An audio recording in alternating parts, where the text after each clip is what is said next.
कहां परमाणु बम को फोड़ना है और कहां परमाणु बम नहीं फोड़ना है, वो नारायण को ही ज्ञान था।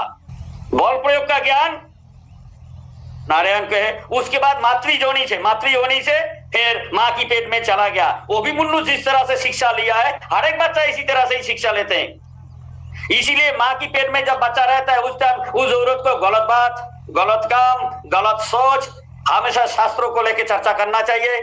कोई उल्टा सीधा हरकत, उल्टा सीधा खाना पीना बिल्कुल नहीं खाना चाहिए, ताकि बच्चा समाज की बहुत सारे ज्ञान माँ की पेट में ही सीख के आ जाए।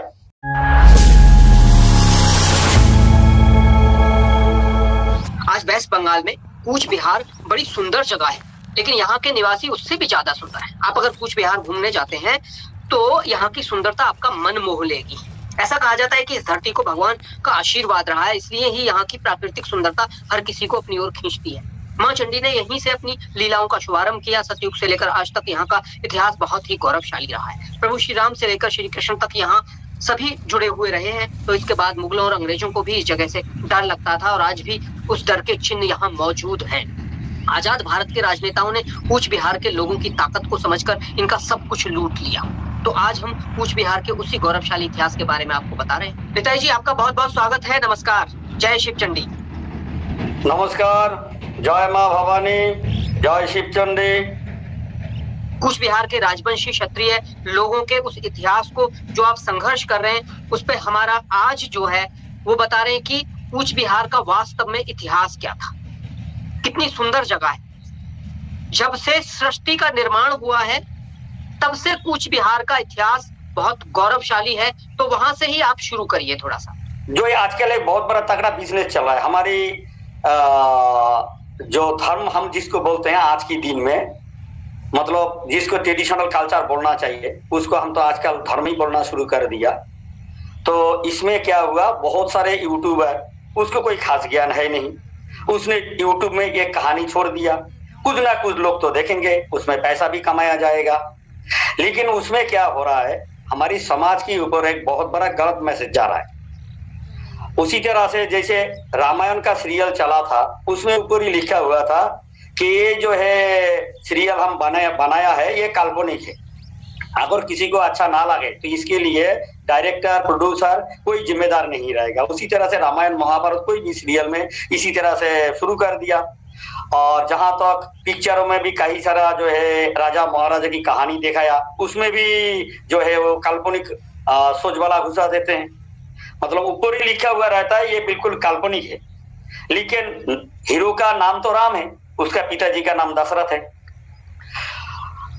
जो सीरियल है ये काल्पनिक है, लेकिन उसमें किसान जी को भी दिखा रहा है और दुर्योधन को भी दिखा रहा है, पंच पांडवों को भी दिखा रहा है, लेकिन ऊपर लिखा हुआ है ये काल्पनिक है। तो एक एक सीरियल एक एक तरह की बनाया। उसी तरह से रामायण महाभारत जिस तरह से लिखा है, एक एक राइटरों की रामायण एक एक किस्म का है, एक एक रामायण महाभारत की राइटर जो एक एक किस्म का जो है ये शास्त्रों लिखा है। लेकिन तो फिर वास्तव में सही क्या है, वास्तव में सही क्या है, इसको हमें जानना आवश्यक है।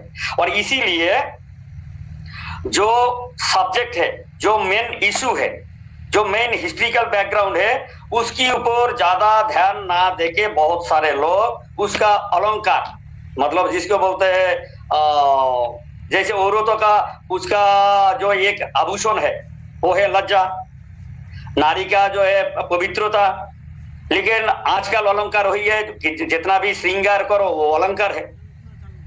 तो उसी तरह से हमें शास्त्रों का मूल मुद्दा पर ध्यान देना चाहिए, ना कि दानी भाई। और हमारी साधु लोग इसीलिए एक ट्रैक पे बैठ नहीं पाते हैं, अलग अलग राइटरों की वजह से। साधी लोगों की कोई गलती नहीं है, जो हमारी शास्त्रों लेके रिसर्च कर रहा है उनकी कोई गलती नहीं है, लेकिन पहले जो गलत लिखा है तो फिर उसी तरह से हिस्ट्री का भी हाल वही है। अभी भाई मैं एक किताब लिख दिया तो किताब मतलब एक शास्त्रों लिख दिया तो उसमें जितना ज्यादा बिकेगा, आदमी को अच्छा लगेगा, उतना ज्यादा पैसा हमारी घर में आएगा। भले उसमें कोई सच्चाई हो या ना हो, उसमें कुछ ज्यादा हमारी क्या जाता है, हमें तो पैसा कमाना है। अपना आपको हिंदू बोलने वाला या सनातन बोलने वाला जो भी कुछ लोग है, जो धर्मशास्त्र लेके चर्चा करते हैं, वेद लेके चर्चा करते हैं, उन लोग का कहना है कि अगर 10 रुपया का गीता, श्रीमद् भागवत गीता को एक साइड में रखा जाए और दूसरी साइड में पूरा ब्रह्मांड की ज्ञान को रखा जाए, फिर भी 10 रुपये का गीता का वेट ज्यादा होगा, ये हमारी देश की साधु संतों की कहना है और ये वास्तव में भी सही है।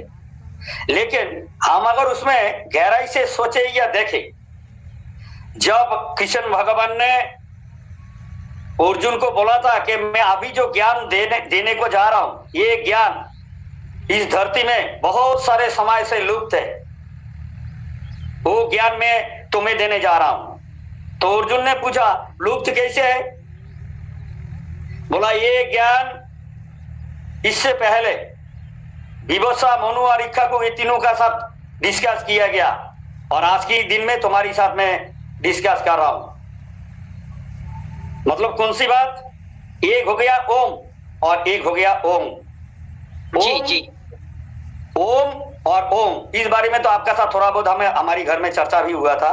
बिल्कुल बिल्कुल। जहां तक ओम की सवाल है, कोई भी जो है साधु संत मुनि ऋषि इसके बारे में तो जान सकता है, लेकिन जो ओमकार की कहानी है, मतलब इस जो सूर्य के चारों साइड में जो 9-10 ग्रह घूम रहा है, तो ये जो सूर्य अगध है, इसको जैसे हम ओम बोलते हैं, और इसी तरह से लाखों लाखों सूर्य की चारों तरफ घूम रहा है जो अनंत कोटि विश्व ब्रह्मांड, इसको हम ओम कहते हैं। तो ओम और ओम, तो किसी शास्त्र में लिखा है कि ओम का बारे में जानकारी हासिल करना या फिर परमेश्वर को जानना, ये किसी आम इंसानों की बस की तो बात है नहीं, साधु ऋषियों का भी ये संभव नहीं है, क्योंकि इसका बारे में ज्यादा से ज्यादा 4 आदमी को ही ज्ञान मिला है, विवस्वा, मनु और इच्छा को, और दापोरिक की संदिग्धन में मिला है अर्जुन को।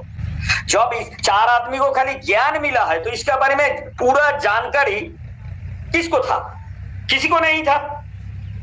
अभी संजय से व्यासदेव, द्वैपायन व्यासदेव कुछ श्लोक लिया है जिसके आधार पर फिर गीता लिखा है, लेकिन पूरे ज्ञान तो द्वैपायन व्यासदेव को भी मालूम नहीं है। तो आप बताइए, वाल्मीकि को ज्ञान था? नहीं था। तो व्यासदेव को ज्ञान था? नहीं था। तो फिर ये लोग, ये जो ब्रह्मांड का आध्यात्मिक बहुत सारा कहानी लिखा है, ये क्या वास्तव में था या फिर बाद में लिखने वाला इसमें घुसाया, या फिर बोलने वाला अपना मर्जी से इस बात को घुसाया? इस बात को हमें समझना पड़ेगा। जब व्यासदेव को पूरा गीता की पूरा ज्ञान व्यासदेव को ही नहीं था, कुछ हद तक श्लोक जो है संजय से सुना था, संजय को जितना याद था वही कुछ बोला है। उसके अलावा वाल्मीकि को तो ये अनंत कोटि ब्रह्मांड का कोई ज्ञान ही नहीं था। अनंत कोटि ब्रह्मांड का ज्ञान वाल्मीकि से पहले खाली 3 आदमी को ही मालूम था, विवस्वा, मनु और इच्छा को। और जबकि अर्जुन से पहले वही 3 आदमी को ही मालूम था, अर्जुन को तो अर्जुन चौथा आदमी था। इसीलिए हमारी जो शास्त्र है कामता काव्य, उसमें लिखा हुआ है कि हमारी भाषा में बोलता हूं, শিবচণ্ডীর উপরাত আসে যায় সেটা মানুষের নাই জ্ঞান, আর সেই জন্য এই পৃথিবীত মানুষ রূপে জন্মগ্রহণ করে এই পৃথিবীত যখন ধর্মের প্রতি অধর্মের অত্যাচার বাড়ে। अच्छा, इसका आप बताइए हिंदी में क्या? और एक बार बोलूं, अगर कोई किसी आदमी से मतलब इसका मैं बाद में इसका डिस्कस करता हूं। जी जी। শিবচণ্ডীর উপরে যায় আসে আর মানুষের নাই জ্ঞান, সেই জন্য মানুষ রূপে জন্মগ্রহণ করে যখন এই পৃথিবীর ধর্মের প্রতি অধর্মের অত্যাচার বাড়ে। इसका मतलब ये हुआ कि शिव और चंडी के ऊपर जो है, मतलब ये सूर्योदय के बाहर जो है, उनका बारे में, शिव चंडी के ऊपर जो है उनका बारे में किसी मानव को ज्ञान नहीं है। शिव और चंडी, शिव मतलब क्या है? पत्थर है, पत्थरों का डास्ट है। पत्थरों का डास्ट क्या है? रेत है, रेत से मिट्टी बना है। उसी तरह से मिट्टी और पानी, मतलब ये जो हवा है, इस धरती की हवा है, उसमें क्या है? बादल है, जो नमी हम बोलते हैं कि नमी ज्यादा है, नमी कम है, इसको हमारी भाषा में जलीय वाष्प बोलते हैं। अच्छा। तो हाँ, तो यही पानी है, यही हवा है। तो मिट्टी और पानी दोनों को एक साथ आप मिला के कहीं से भी मिट्टी लाके रख दो, कोई बीज बुनने का जरूरत नहीं, वहां पे आपको कम से कम काई तो जमना ही जमना है। तो काई में भी प्राण है, वो भी एक पौधा ही है। जैसा वो भी तो एक पौधा ही है। तो उसी तरह से ये धरती में शिव और चंडी की मिलन जब हुआ उस टाइम ये धरती की रचना हुआ, पेड़ पौधा आ गया, लेकिन उसमें कोई प्राण नहीं था, बैक्टीरिया वायरस भी नहीं था। अच्छा। फिर उसके बाद शिव और चंडी की मिलन से फिर विष्णु जी का जन्म हुआ। और वो जगह कौन सा है? वो जगह दुनिया भर के साधु संत लोग ये सोचते हैं भाई कश्मीर हमारी स्वर्ग है, कश्मीर जन्नत, कश्मीर स्वर्ग है। लेकिन विष्णु जी का जन्म किसी और जगह पे हुआ है, जबकि वो कुछ बिहार का एरिया नहीं है। जैसे पहले तो वो प्राग ज्योतिषपुर का एरिया था, कामुता राज्यों की एरिया था, आज के दिन में कुछ बिहार के एरिया में नहीं पड़ते। आसाम की नौगांव जिला, नौगांव जिला, तो वहां पे मोरीगांव ब्लॉक काचूशिला मंदिर, वहां पे विष्णु जी का जन्म हुआ था। और एक बार बोलता हूं, आसाम स्टेट की आसाम स्टेट की नौगांव जिला मोरीगांव ब्लॉक, ठीक है, और काचूशिला मंदिर, वहां पे विष्णु जी का जन्म हुआ। फिर माता चंडी की आकाशवाणी पर, माता चंडी की निर्देश पर तुम एक मानव सभ्यता बनाओ, एक दूसरे की परिपूरक होना चाहिए। पता नहीं हिंदी में इस लफ्ज को क्या बोलते हैं, इंग्लिश में यही बोलते हैं, यही बोलते हैं जो आप बोल रहे हैं, परिपूर्ण। जैसे एक मिट्टी में अगर 10,000 आदमी तो सारे अगर राजा बनेगा तो फिर भाई राज चलेगा क्या? नहीं चलेगा, राज चलेगा कैसे? सही बात। हाँ, संभव नहीं है। इसी तरह से मानव सभ्यता की परिपूरक की हैसियत से तुम 3 नस्ल बनाओ, 3 जातियां बनाओ, 3 नस्ल। मां शिव चंडी ने विष्णु से कहा। हाँ, फिर विष्णु जी क्या किया, सबसे पहले नाभि का क्लोन से, उस टाइम ना शब्द दूषण था ना ही पोल्यूशन था, और टेम्परेचर भी बहुत कम था। सुमेरु और कुमेरु में बहुत सारे, मतलब ये दक्षिण मेरु और नॉर्थ मेरु में, नॉर्थ पोल और साउथ पोल में बहुत ज्यादा बर्फ जमा हुआ रहता था। तो उस टाइम टेम्परेचर भी लिमिटेड था, शब्द दूषण नहीं था, पोल्यूशन नहीं था, धुआं वगैरह का कोई कहानी था ही नहीं। तो नाभि का क्लोन क्या किया, कमल का जो शहद होता है वो दुनिया, मतलब जितना भी शहद होता है सबसे ज्यादा महंगा शहद जो कमल की शहद होता है वही शहद, उसमें जो है एक आदमी को जीने के लिए जितना भी मिनरल, प्रोटीन, जो खनिज, जो भी कुछ चाहिए वो बिल्कुल लेवल से रहता है। तो उसी कमल की शहद की बीज में जो है ब्रह्मा जी का तो नहीं, उस मतलब क्लोन को रखा था। मतलब ये हल्का सा नाभि की वहां से थोड़ा सा लेके जो है उसमें रख दिया, बिल्कुल सेल लेके वहां, और वहां उनका निर्माण किया गया। बिल्कुल हाँ, तो कमल की जो शहद था उसी में से ब्रह्मा जी का जन्म हुआ। ऐसा नहीं है कि विष्णु जी सोया हुआ है और विष्णु जी का नाभि से जो है कमल का वो डांठी निकला है और उस कमल की ऊपर जो है ब्रह्मा जी बैठा हुआ है, मतलब ब्रह्मा जी ऊपर है विष्णु जी का। और ऐसा ही सोच से कुछ लोग ऐसा ही सोचते हैं, जबकि यही गलत सोच की वजह से साउथ इंडिया में देखा गया है कई ब्रह्मा की वंशज की लोग विष्णु जी की सर के ऊपर कदम रखते हैं और दूसरा कोई उसमें पानी डालते हैं, जो सोशल मीडिया में कभी वायरल भी हो चुका है। विष्णु जी के ऊपर पैर रखना, शिव जी के ऊपर पैर रखना। उनको ये मालूम नहीं है कि ये जो नाभि से कमल निकला है उसके ऊपर ब्रह्मा जी बैठा है, इसका मतलब ये नहीं कि भाई विष्णु जी का बाप ब्रह्मा जी बन गया, ऐसा नहीं है। उसको तो जांच ये दिखाने के लिए भाई हाँ विष्णु की नाभि से वो बना है। चलिए उसकी, और इसी तरह से सर थोड़ा सा और एक देखिए, फिर और एक अलग नस्ल तैयार करना था, और एक अलग नस्ल तैयार करना था। एक तो नाभि से हो गया ब्रह्मा की जन्म, ब्रह्मा जी का जब जन्म हुआ उस टाइम उनका 2 पैर था, 2 पैर, 1 बॉडी, 4 हाथ और 3 सर। मतलब पैर का साथ हाथों का कोई मेल नहीं, हाथों का साथ सर का कोई मेल नहीं। चलिए सर, इसी तरह से जो जो दूसरा लड़का था नारायण, उनका बारे में हम बाद में जिक्र करते हैं। दूसरा लड़का था नारायण, उनका जिक्र इसी तरह से महेश्वर का भी जन्म हुआ, लेकिन महेश्वर को जन्म देने के लिए अलग से और एक तरीका ढूंढा। मतलब ये तरीका नहीं, मतलब अलग से सेल ढूंढा है। जिस तरह से इस हाथों में देखिए सर, इस हाथों में देखिए, ये क्या है? ये भी खाल है और ये भी खाल है। तो ब्रह्मा जी को जन्म देने का टाइम इस खाल की सेल को इस्तेमाल किया, लेकिन महेश्वर को जन्म देने का टाइम इसको क्या बोलता है? हमारी साइड में त्वक बोलते हैं, पता नहीं आपका साइड में क्या बोलते हैं? हथेली बोलते हैं, हमारे यहाँ हथेली बोलते हैं। हाँ, इसमें तो कोई रोए वगैरह नहीं होता, मतलब रोए वगैरह नहीं होता है। हमारी साइड में इसको तालू बोलते हैं। अच्छा अच्छा। हाँ, तो क्या किया? महेश्वर को जन्म देने के लिए पैर की जो ये जो हथेली जैसा जो खाल है, इसी का ही साइड का एक हिस्सा, सर्दी के मौसम में तो ये पैर फट जाते हैं, बहुत सारे लोगों को फटते क्या नहीं, बिल्कुल। तो उसी में से एक जो है, एक टुकड़ा लेके वो ब्रह्मा जी की तरह महेश्वर को भी जन्म दिया। ठीक है, ठीक है। हाँ, ये तो हो गया। तो ब्रह्मा महेश्वर का हो गया, लेकिन ये बीज वाला लड़का की अभी जन्म बाकी है। इसका बारे में अभी चर्चा करते हैं सर। नारायण की जन्म की बारे में जो मैं बोलने जा रहा हूँ, इसके बारे में किसी ने स्टडी किया ही नहीं, जस्ट ऐसे हुआ, बस हो गया। जो ये बात मोबाइल में, फेसबुक में, यूट्यूब में बोलना बिल्कुल माना था। 16, 17, 18, 19, 20 इस तरह से 24 भी खत्म होने को जा रहा है।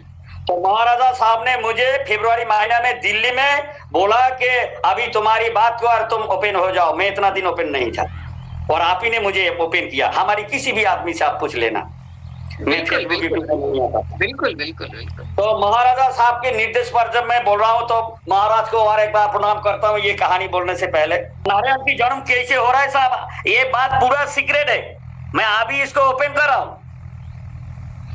दर्शन, पर्शन, श्रोवन, ईरा, पिंगला, सुषुम्ना, पिट्यूटरी ग्रंथि, पिट्यूटरी हार्मोन, उसके बाद दिल, उसके बाद सेक्सुअल वैन, मतलब बहुत सारे संस्कृत वर्ड भी मुझे मालूम है, बहुत सारे संस्कृत वर्ड मालूम नहीं है, तो उसमें इंग्लिश बोलना पड़ेगा।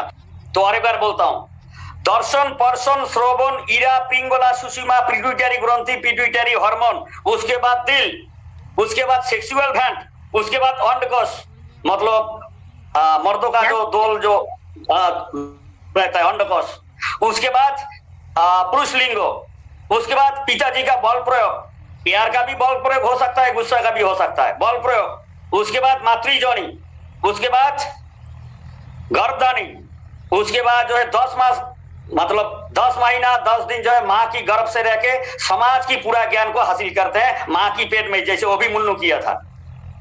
तो आप इसमें कुछ आज खुलासा ही कर देते हैं, बिल्कुल जो बात इतने दिन तक हमारी आदमी के अलावा हम किसी को ये बात नहीं बोलते थे, आज ओपन कर देते। हम अगर किसी लड़की को देखते हैं तो पहले देखते हैं, या फिर सिनेमा हॉल में किसी लड़की को हम स्पर्श करते हैं, या फिर दो दोस्त आपस में बात कर रहे हैं, किसी लड़की का बात कर रहे हैं, बात करते करते सुनते सुनते, मतलब श्रवण करते करते सेक्सुअल मूवमेंट में आ जाता है। देख के भी आ सकता है, स्पर्श करने से आ सकता है, या सुनने से हो सकता है। ये मूल रास्ता होने लगती है शरीर में। हाँ, मतलब ये कामुकता शरीर में जगाने के लिए 3 माध्यम सबसे ज्यादा है। सुगंध में भी हो सकता है, लेकिन वो बहुत कम होता है, लेकिन मार्ग 3 बहुत ज्यादा है। एक हो गया दर्शन, पर्शन और श्रवण। उसके बाद इसका इफेक्ट कहां पड़ता है? उसके बाद इसका इफेक्ट पड़ता है सबसे पहले ईरा में, मतलब मेरा उल्टा हो रहा है, ईरा में, पिंगला, उसके बाद सुषुम्ना। तो इससे एक्स क्रोमोसोम, इससे वाई क्रोमोसोम दोनों मिल जाते हैं, और पिट्यूटरी हार्मोन की रस से दोनों फिर जुड़ जाते हैं। जैसे पिट्यूटरी हार्मोन गूंद की तरह उसको चिपका देते हैं, बस वहीं से शुरू हो जाता है जो मर्दों की जो कीटाणु, पुरुष का जो कीटाणु वहीं पे तैयार हो जाता है।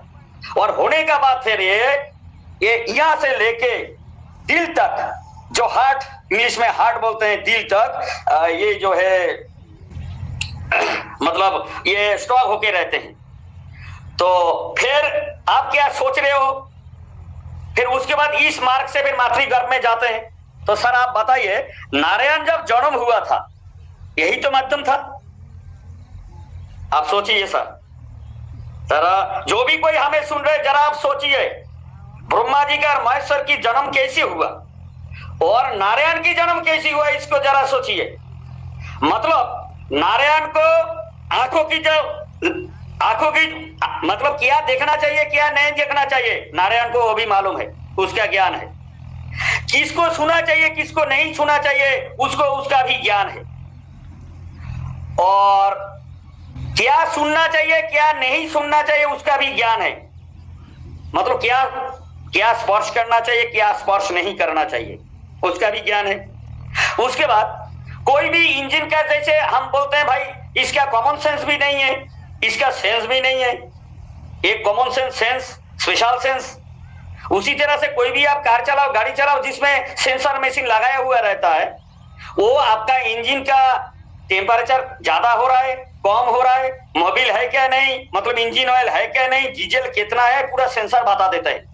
उसी तरह से नारायण का पास है सेंसर पावर भी है। सेंसर पावर और कुछ नहीं, ये भी ब्रेन से ही काम करता है। सेंसर पावर दोनों मिला के सेंसर पावर यहाँ से ही स्टार्ट होता है। लेकिन इस सेंसर पावर होते हुए ना ब्रह्मा की जन्म हुआ है ना ही महेश्वर की जन्म हुआ है। बहुत सारे लोग, फिर उसके बाद ना बहुत सारे लोगों की बात, ये 10 मिनट बाद बोलते हैं गणतंत्र है ना, उनको जरा समझाना तो पड़ेगा ही।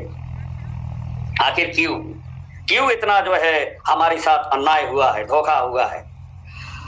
तो उसके बाद दिल, आप जो काम कर रहे हो ये करना चाहिए क्या नहीं, अपना दिल में सोचना चाहिए, विवेक में सोचना चाहिए। ये विवेक वाला जो ज्ञान है ये भी नारायण के पास था। और किसके साथ क्या व्यवहार करना है, कब ताकत का इस्तेमाल करना है, घर में एक भिखारी आया है उसको थप्पड़ मारना ठीक रहेगा या कुछ देके विदा करना ठीक रहेगा, ये ज्ञान किसके पास था, ये भी नारायण के पास था। क्यों था? क्योंकि इसको बल प्रयोग का ज्ञान है, कहां परमाणु बम को फोड़ना है और कहां परमाणु बम नहीं फोड़ना है, वो नारायण को ही ज्ञान था। बल प्रयोग का ज्ञान नारायण को है। उसके बाद मातृ योनि से फिर माँ की पेट में चला गया। वो भी मुन्नू जिस तरह से शिक्षा लिया है, हर एक बच्चा इसी तरह से ही शिक्षा लेते हैं। इसीलिए माँ की पेट में जब बच्चा रहता है उस टाइम उस औरत को गलत बात, गलत काम, गलत सोच, हमेशा शास्त्रों को लेकर चर्चा करना चाहिए। कोई उल्टा सीधा हरकत, उल्टा सीधा खाना पीना बिल्कुल नहीं खाना चाहिए, ताकि बच्चा समाज की बहुत सारे ज्ञान माँ की पेट में ही सीख के आ जाए। इसी तरह से नारायण का जन्म हुआ। बहुत सारे लोग ये भी बोलेंगे अभी तो हम लोग शादी करके बच्चा पैदा करते हैं, बोल सकते हैं। लेकिन मैं कहता हूं हमारी घर में अगर कोई हिमसागर या केसर आम है, वो अगर 500 क्या 1000 साल बाद उसका अगर कोई आम की गुठली लगाएगा तो क्या वो क्या केसर से क्या कोई दूसरा आम बनेगा क्या, या फिर वही आम रहेगा? इसीलिए ब्रह्मा, नारायण और महेश्वर तीनों का जो चरित्र है, तीनों का जो नेचर है, तीनों का जो डीएनए है, आगे लाखों लाखों साल तक कितनी भी वो लोग शादी कर ले, उनका जो डीएनए और जीन का जो नेचर है वो नहीं बदलेंगे। नहीं जो नारायण की वंशों से इनका जो डीएनए और जो जीन का जो नेचर है ये नहीं कभी बदलेंगे। नारायण में वो शक्ति आई जो आज के इंसानों में है, सब कुछ देखने की, परखने की, सहने की, सोचने की, क्या करना है क्या नहीं करना है। जो आज हम कह रहे हैं आज की जो साइंस है, वही अभी ये जो साइंस है आधुनिक, वो अभी 33% पहुंची है उस साइंस के लेवल पर। जो अभी निताईदा ने बताया कि किस तरह से हमारी पिट्यूटरी ग्लैंड के जरिए संदेश हमारी काउपर ग्लैंड तक जाते हैं। काउपर ग्लैंड जो सेक्सुअल हार्मोन को मैनेज करती हैं, वहां तक जाते हैं और वो एक फीलिंग पैदा करते हैं। तो हमारे ब्रेन से वो फीलिंग शुरू होती है, हमारी सोच यहाँ से आती है, जो हमारी स्टेम सेल हैं अलग अलग, और वो सोच फिर अलग अलग पार्ट्स में शरीर के वो जाती है, मैनेज करता है उनको शरीर। तो ये जो सर्वशक्तिमान हम इसको कहेंगे नारायण के रूप में जो मानव का जन्म हुआ, तो वो सर्वशक्तिमान इसलिए क्योंकि उनमें हर एक पावर रही, हीलिंग पावर से लेके सारी चीजें, अभी और बहुत सारी चीजें हैं कि पीनियल ग्लैंड की बात आएगी, बहुत सारी चीजें हैं, तो उनपे हम आगे आगे साइंस के रूप में भी बात करेंगे। लेकिन अभी जो निताईदा बता रहे हैं ये बहुत महत्वपूर्ण बातें हैं। ये बातें आपको कहीं मिलने वाली नहीं है, किसी भी प्लेटफॉर्म पे नहीं मिलने वाली है।